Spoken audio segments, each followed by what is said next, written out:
Andy Eigenman kasama ang dalawang anak na si Koa at Lilo. Nakabalik na nga sa isla ng Siargao at agad na may pagkumpirma na sila pa nga ni Philmar at hindi sila naghihiwalay.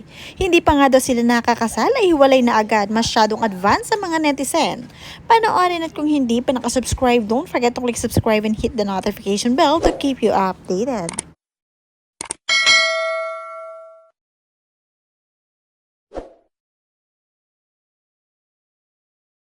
Nang makarating nga sa isla ang mag-iina ay nag-post nga din si Philmar agad-agad na naka-oli na sila. Meaning nakauwi na sila with matching video and pictures ng dalawang anak na si Lilo at Koa.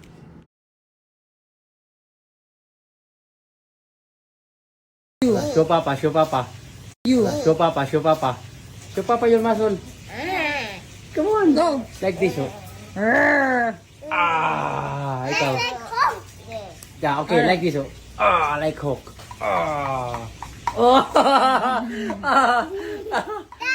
Pagdating nga sa Siargao ay agad na nakipag-selfie itong si Andy sa kanyang partner na si Philmar at nagsabing, kami pa naman, parang nanunura lamang at sinusura ang mga netizens na nagsasabing hiwalay na nga sila.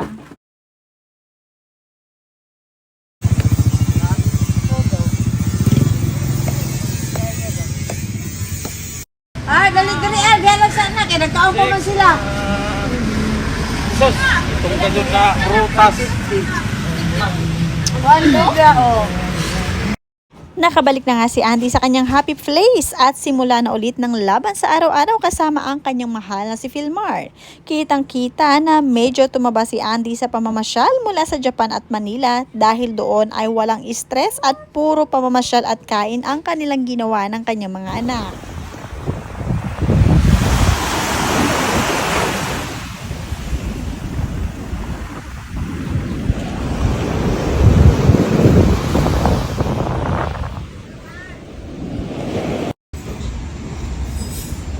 Idol ko.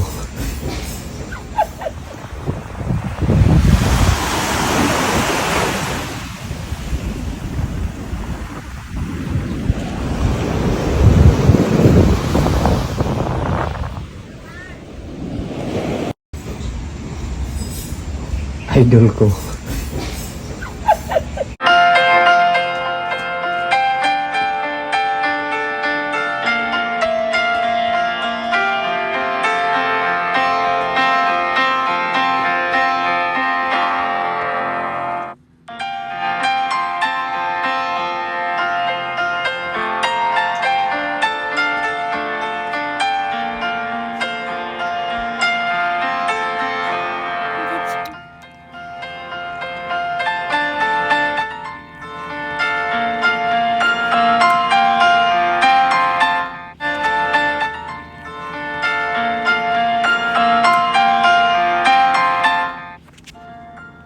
Ngayong nakauwi na nga si Andy, balik ehersisyo silang dalawa ni Philmar at na-miss nga rin daw niya ang botong life o ang buko.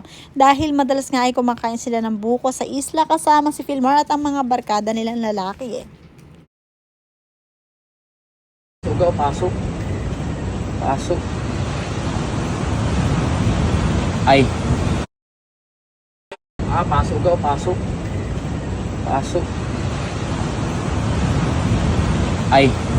Moray ni amo sudan. Ari pa. Bonus.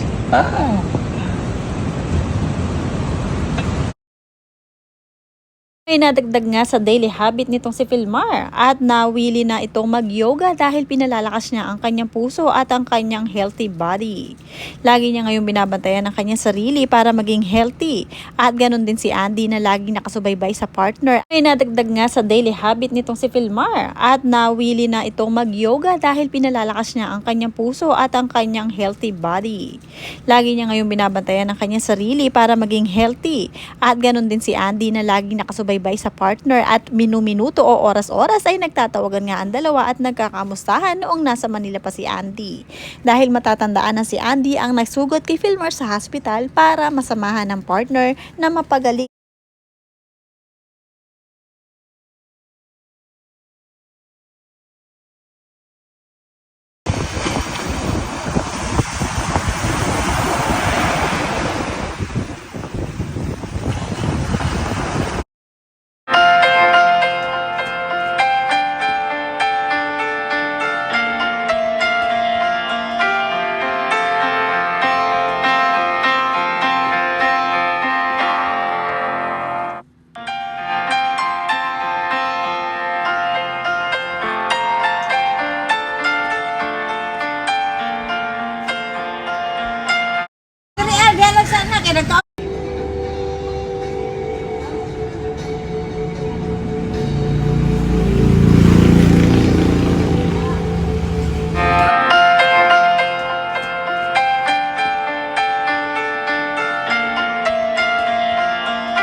Ngayong malikis na nga si Andy ay magpo-focus na muli siya sa kanilang business dahil matagal-tagal siyang nawala at hindi na monitor ito. At tanging si Filmar lamang ang nag-take charge noong wala siya.